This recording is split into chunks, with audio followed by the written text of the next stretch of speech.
With your SR900, we have a factory loaded roast profile. We suggest you try that first and see how the roast progresses and the results.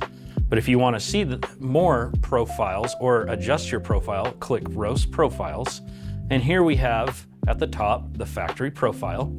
We have each minute going down along with our motor, which is our fan motor, and our heater levels. Remember, these can be 1 through 9.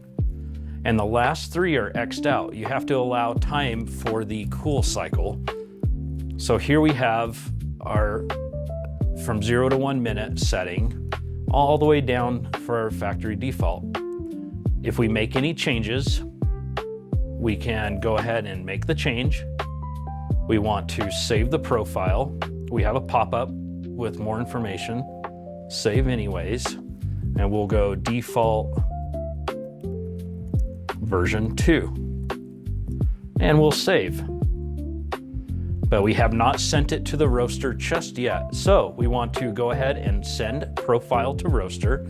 Our message board says it's sending and that it has been accepted. And you can tell here on the right, we have the indicator that says on roaster is illuminated. Now, if we want to import load a different profile, we can click load profile. And all the profiles are saved locally on the computer or device. So here we have RoastTech folder, RoastTech profiles, and you can see our factory profile. And I'm going to open and send it to the roaster.